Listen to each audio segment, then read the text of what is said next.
पहले हम लोग चर्चा कर ले रहे हैं वचन पर, ठीक ना। ये क्या है? वचन है, वचन, ठीक है। तो वचन किसे कहते हैं? तो जिससे किसी पदार्थ की संख्या का बोध हो, ठीक है, उसको हम कहते हैं वचन, ठीक ना। संख्या का नाम 2, 4, 5, 10, 18, 20 जितना हो जाए, ठीक ना, वो सब हो गया क्या? संख्या। तो जिससे किसी पदार्थ की संख्या, पदार्थ या वस्तु, ठीक ना, जिससे किसी पदार्थ की या वस्तु की संख्या का बोध होता है कि वो है कितना, 2 गो, 4 गो, 5 गो, 10 गो, जितना। तो जिससे किसी पदार्थ की संख्या का बोध हो उसे हम क्या कहते हैं? वचन कहते हैं, ठीक है। जिससे किसी पदार्थ या वस्तु के संख्या का बोध हो उसे हम क्या कहते हैं?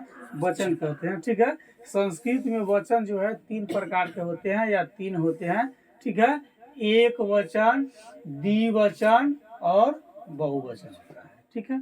जिससे एक वस्तु या एक पदार्थ का बोध होता है उसे हम कहते हैं एक वचन, ठीक है। जिससे एक वस्तु एक पदार्थ का बोध होता है उसे हम क्या कहते हैं? एक वचन, ठीक है। जैसे ये मार्कर्स कितने हैं? एक, ठीक है। ये उंगली कितने हैं? 2, ठीक है। उसके बाद में आप सभी के उंगली मिलाकर कितने होंगे? ये क्या हो गया? बहुवचन। आप सभी के कलम मिलाकर के कितना हो गया? ये बहुवचन, ठीक ना। हालांकि इस सब में संख्या का बोध हो रहा है, एक का बोध हो रहा है, 2 उंगली का बोध हो रहा है, ठीक ना। आप पूछेगा आपको कितने आंख है? 2, ठीक है ना। पूरे गांव भर के लोग के कितना आंख? असंख्य है, ठीक है। तो जिससे एक वस्तु या एक पदार्थ का बोध हो उसे हम क्या कहते हैं?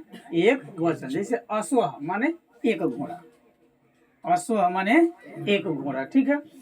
बालिका माने एक लड़की, ठीक है। और जिससे 2 वस्तु या 2 पदार्थ का बोध हो, ठीक है, जिससे 2 वस्तु या 2 पदार्थ का बोध हो, ठीक है, उसे हम क्या कहते हैं? द्विवचन, ठीक ना। केवल 2 से ज्यादा नहीं, ठीक ना। और जिसे 2 से अधिक वस्तु या पदार्थ का बोध हो उसे बहुवचन, ठीक ना। तो अश्व माने 2 घोड़े, पूछेगा अश्व 2 वचन है, ठीक है। और अश्व माने कई घोड़े, या असंग कर लीजिए, बहुत ले 15, 20, 18 जितना चल रही है। एक का बोध हो एक वचन, 2 का बोध हो द्विवचन, ठीक है। 2 से अधिक का बोध हो बहुवचन, ठीक है। जिसमें एक का बोध होगा एक वचन, जिसमें 2 का बोध होगा द्विवचन, जिसमें 2 से अधिक का बोध होगा बहुवचन। पूछेगा वचन किसे कहते हैं, ठीक है। तो जिससे किसी पदार्थ की संख्या का बोध हो, जिससे किसी पदार्थ की संख्या का बोध हो उसे हम क्या कहते हैं?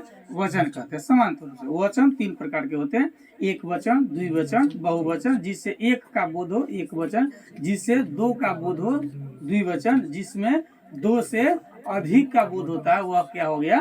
बहुवचन हो गया, ठीक है। अब आगे हम लोग जो देख रहे हैं संख्यावाची एक शब्द एक वचन में एक, ठीक है। यानी संख्यावाची में जब कहते हैं तो एक से कहने का मतलब एक वचन में एक का बोध होता है, द्विवचन में 2 का बोध होता है, ठीक है। और 2, ठीक है। और 3 से लेके अष्टादशन, ठीक है। अष्टादशन मतलब 18 तक, 3 से लेके 18 तक जो होता है वो बहुवचन में होता है। 3 संख्यावाचन में जब होगा 3 से लेकर के और 18 तक क्या होगा? बहुवचन, ठीक है। और फिर 19, ठीक ना। और फिर जो है 19 से ऊपर संख्या जहां तक चले ये सब हो जाएगा एक वचन में। ये चीज हमेशा कन्फर्म रखिएगा, ठीक ना। एक वचन में, 2 वचन में, ठीक ना। और 3 मतलब, ठीक है, 3। तो 3 से लेकर के और अष्टादशन तक यानी कि 18 तक हो गया, ठीक है। वो कथी हो गया? बहुवचन। और फिर जो है 19 से लेकर के ऊपर जहां तक चले जाइए, जितना संख्या तक आगे बढ़ जाइए, ऊपर कहने मतलब जहां तक चले जाइए वो सब कथी हो गया? आपको बहुवचन में हो गया, ठीक है। अब दूसरी हम चर्चा करेंगे आपके साथ पुरुष में, ठीक ना, कि पुरुष क्या होता है, ठीक ना। तो वक्ता उत्तम पुरुष होता है। वक्ता मतलब बोलने वाला उत्तम पुरुष, जैसे हम बोल रहे हैं उत्तम पुरुष, ठीक ना। आप सुन रहे हैं मध्यम पुरुष, ठीक ना। और जिस चीज के बारे में बता रहे हैं वह हो गया कथी, अन्य पुरुष उसको कह लीजिए, चाहे प्रथम पुरुष, ठीक ना। तो वक्ता हो गया उत्तम पुरुष, वक्ता मतलब बोलने वाला, बोलने वाला हो गया उत्तम पुरुष। श्रोता मतलब सुनने वाला को हम मध्यम पुरुष कहते हैं, और जिसके बारे में कुछ कहा जाए उसे हम क्या कहते हैं, प्रथम चाहे अन्य पुरुष भी कहते हैं, उसको प्रथम पुरुष भी कहते हैं और अन्य पुरुष भी कहते हैं, ठीक ना। अब चलिए अस्मद, अस्मद माने होता है मैं, अस्मद माने मैं, ठीक है। तो अस्मद शब्द, ठीक है, उत्तम पुरुष हो गया, युष्मद माने तू हो गया कथी, मध्यम पुरुष, ठीक ना। और इन दोनों को छोड़ करके संसार में जितने भी शब्द है वे सभी हो गया कथी, प्रथम पुरुष यानी कि अन्य पुरुष कह लीजिए, और अंग्रेजी में उसको हम थर्ड पर्सन कह सकते हैं या कहलाता है, ठीक है। जैसे यह कलम अच्छी है, ठीक ना, मैं बोल रहा हूँ, आपसे बात कर रहा हूँ, ठीक ना, तो मैं क्या हो गया, श्रोता मतलब वक्ता हूँ, तो वक्ता उत्तम पुरुष, ठीक है, जिसके बारे में बताई जा रही है, ठीक है, जिसके बारे में बताई जा रही है वो हो गया प्रथम या अन्य पुरुष। और जिससे हम बात कर रहे हैं, जैसे आपसे बात कर रहे हैं तो आप हो गया मध्यम, न कहले कि माध्यम कौन है, जैसे हम कोर्ट में जाएंगे तो माध्यम कौन होगा, वकील, माध्यम कौन होगा, वकील होगा। केस करे वाला कौन, हम, माध्यम कौन, वकील, फैसला सुनाने वाला कौन, जज साहब। तो यहाँ पर हम क्या हो गया, हम लोग उत्तम पुरुष, वकील हो गया मध्यम पुरुष, ठीक है, और जज साहब हो गए प्रथम या अन्य पुरुष, ठीक है, उसको प्रथम या अन्य पुरुष भी कहते हैं, ठीक ना।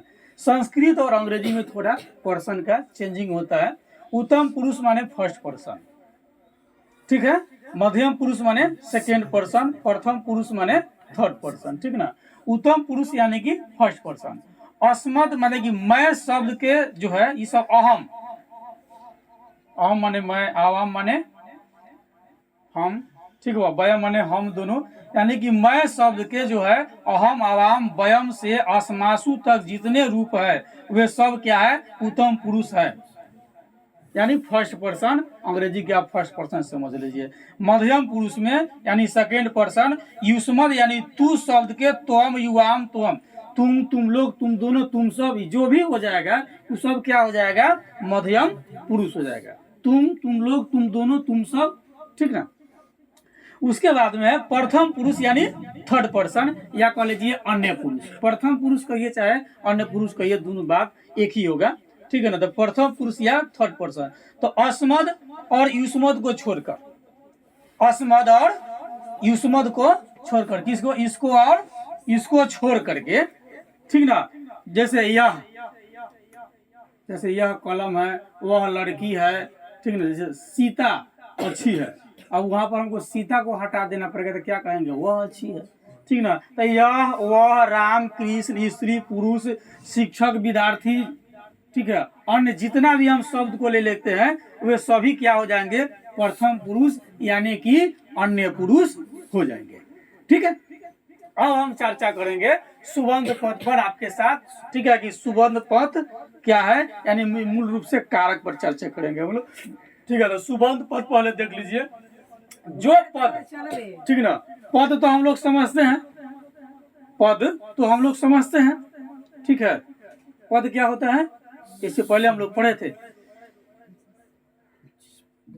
दो शब्द मिल करके, ठीक है, जो बनता है, ठीक ना।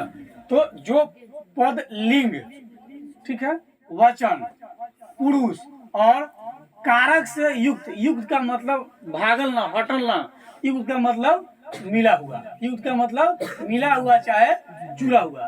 तो जो पद लिंग, वचन, पुरुष और कारक से युक्त रहता है उसको हम कहते हैं सुबंध। उसी को क्या कहते हैं हम, सुबंध। पूछेगा सुबंध किसे कहते हैं, तो जो पद लिंग, वचन, पुरुष और कारक से युक्त होता है, ठीक ना, यानी मिला हुआ रहता है चाहे जुड़ा हुआ रहता है, उसको हम कहते हैं सुबंध कहते हैं, ठीक ना। संस्कृत में 6 कारक माने गए हैं, ठीक ना। संस्कृत में कितने कारक माने गए, 6 कारक माने गए हैं, ठीक है। कर्ता, कर्म, करण, ठीक है, संप्रदान, अपादान और अधिकरण। संबंध और संबोधन नहीं है, ठीक ना, संबंध और संबोधन कारक नहीं है संस्कृत के अनुसार से, क्योंकि इसका जो है क्रिया के साथ सीधा संबंध नहीं होता है। पूछेगा कि संस्कृत में संबंध और संबोधन कारक नहीं है, तो क्यों नहीं है? तो यह इसलिए नहीं है क्योंकि इसका क्रिया के साथ सीधा संबंध नहीं होता है, ठीक ना, इसलिए यह जो है संबंध और संबोधन कारक नहीं होता है। अब है कर्ता। कर्ता किसे कहते हैं? तो क्रिया करने वाला को हम कर्ता कहते हैं, ठीक ना, यानी क्रिया करने वाला कर्ता कहलाता है। कर्ता कारक में प्रथम विभक्ति होती है, कर्ता कारक में प्रथम विभक्ति होती है। जैसे मोहन पठती, मोहन पठती, यानी मोहन पढ़ता है, इसमें कर्ता कौन है? मोहन। कौन है? मोहन। कर्ता कौन है? मोहन, ठीक है। दूसरी है कर्म, मतलब क्रिया का फल जिस पर पड़े, क्रिया का फल जिस पर पड़े, हम कोनो काम करते हैं उसका परिणाम जिस पर होता हो, यानी क्रिया का फल जिस पर पड़े उसे हम क्या कहते हैं? कर्म कारक कहते हैं, ठीक है। क्या कहते हैं? कर्म कारक कहते हैं। कर्म कारक में द्वितीय विभक्ति होती है, करने वाला पर प्रथम, कर्म जिस पर क्रिया का परिणाम हो, फल पड़े, वो क्या हो गया? द्वितीय विभक्ति होती है। जैसे सह चंद्रम पश्यति, यानी वह चंद्रमा देखता है, वह कर क्या रहा है? चंद्रमा को देख रहा है। तो देखना जो यहाँ पर हो गया उसका कर्म है। जैसे हम लोग कलम से लिखते हैं, तो हम लोगों का कर्म कथी हो रहा है? लिख रहे हैं ना, ठीक ना। दूसरी बात है करण, करण कारक, ठीक है। तो क्रिया करने में जो अधिक सहायक होता है, किसी क्रिया को करने में जो अधिक सहायक होता है वह क्या होता है? करण कारक होता है। करण कारक में तृतीय विभक्ति होती है। जैसे हम लोग कलम से लिखते हैं, तो लिखने में कौन यंत्र सहायक है? कलम। तो कलम हो गया, कलम हो गया क्या? करण कारक। हम लोग कलम से लिखते हैं, तो कलम क्या हो गया? करण कारक, ठीक है।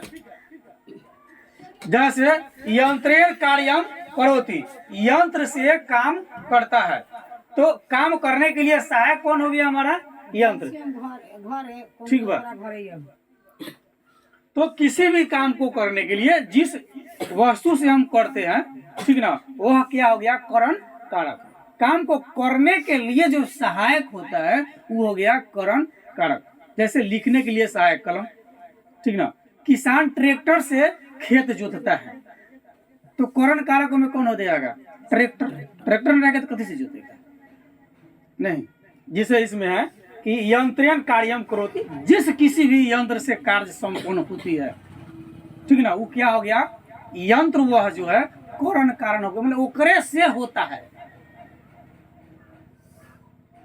ठीक ना। जेकरा से काम संपन्न हुए, जो काम में मदद करता हमरा, वो हो गया कथी? करण कारक। करे वाला करता, आ जति से करे बारी करण, आ परिणाम जो बोले वो कर्म कारक हो जाएगा, ठीक ना। तो करण कारक कन्फर्म हो गया, जिस किसी यंत्र से हम काम को संपन्न करते हैं। उसके बाद है संप्रदान, तो जिसको कुछ दिया जाए, जिसको कुछ दिया जाए उसे हम कहते हैं संप्रदान कारक। संप्रदान कारक में चतुर्थी विभक्ति होती है, करण कारक में तृतीय विभक्ति होती है। तो जिसको कुछ दिया जाए उसे हम संप्रदान कारक कहते हैं, ठीक है। संप्रदान कारक में चतुर्थी विभक्ति होती है। जैसे ब्राह्मणाय गाय ददाती, यानी ब्राह्मण को गाय देता है। इसमें किसको दिया जा रहा है? ब्राह्मण को। किसको दिया जा रहा है? ब्राह्मण को। तो यहाँ ब्राह्मणाय क्या हो गया? संप्रदान कारक हो गया। ब्राह्मणाय क्या हो गया? संप्रदान कारक। और विभक्ति कौन? चतुर्थी विभक्ति। विभक्ति कौन? चलिए अब आगे है अपादान। तो जिसको कोई वस्तु कहता है कि जिससे कोई वस्तु अलग हो जाए, जिससे कोई वस्तु अलग हो जाए उसे हम कहते हैं अपादान कारक। अपादान कारक में पंचमी विभक्ति होती है। अपादान कारक में कौन विभक्ति होती है? पंचमी विभक्ति होती है। जैसे वृक्षात पत्रम पतति, ठीक ना। वृक्षात पत्रम पतति, यानी पेड़ से पत्ता गिरता है। हमारी डिफिनीशन क्या कहती है कि जिससे कोई वस्तु अलग हो उसे हम अपादान कारक कहते हैं। या कहता है पेड़ से पत्ता गिरता है, एग्जाम्पल कहता है जिससे कोई वस्तु अलग हो उसे अपादान कारक कहते हैं। तो पेड़ से पत्ता गिरता है, केकरा से वस्तु अलग हो रहा है? पेड़ से हो रहा है। तो पेड़ से जब अलग हो रहा है तो यहाँ पेड़ क्या हो गया? अपादान कारक हो गया ना। कलम से बॉल गिर गया लीड में से, तो लीड या कलम हो गया। कौन कारक? कौन कारक? अपादान। दान, अपादान, जहां से भाग रहा हुआ। और संप्रदान मतलब दोनों में दान। दान माने देना, संप्रदान माने जेकरा से। संप्रदान का मतलब क्या होता है? हम लोग देखे हैं जो किसी को देता है, लेने वाला जो होता है, लेने वाला जो होता है वो हो जाएगा कथी? संप्रदान। गाय कौन ले रहा है? ब्राह्मण। तो जो लेने वाला हो जाएगा वो हो जाएगा कथी? संप्रदान, ठीक ना। और जिससे कोई वस्तु अलग हो जाता है उसे हम क्या कहते हैं? अपादान। चलिए फिर अब आगे वाला चर्चा करते हैं।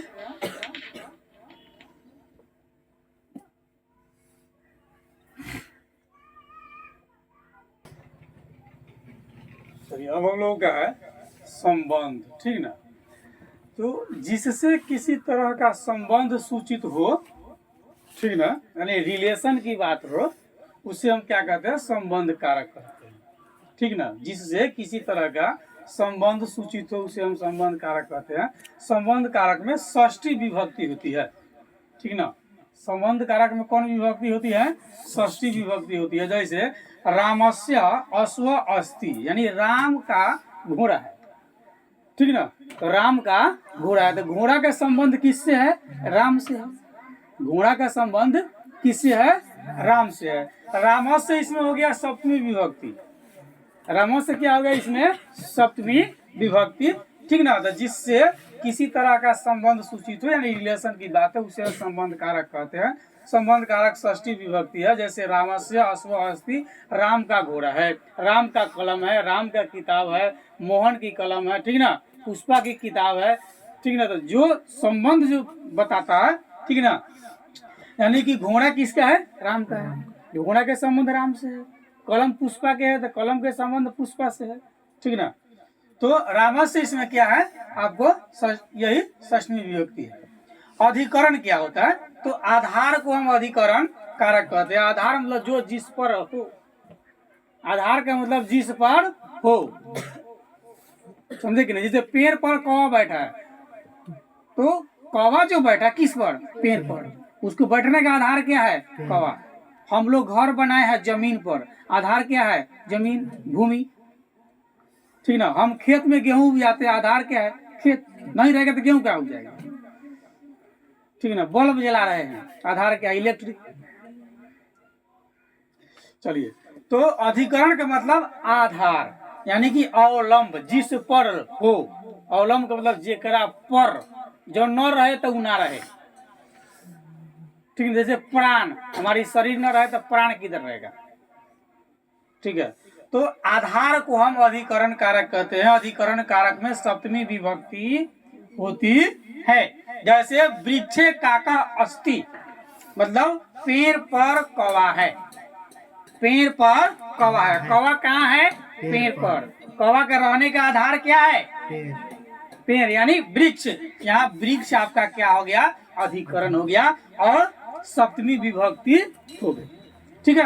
अब संबोधन कारक नहीं है। देखिए संबोधन का मतलब क्या होता है? जिससे किसी को पुकारने का भाव सूचित हो, जिससे किसी को पुकारने का भाव सूचित हो, उसे हम संबोधन कारक कहते हैं।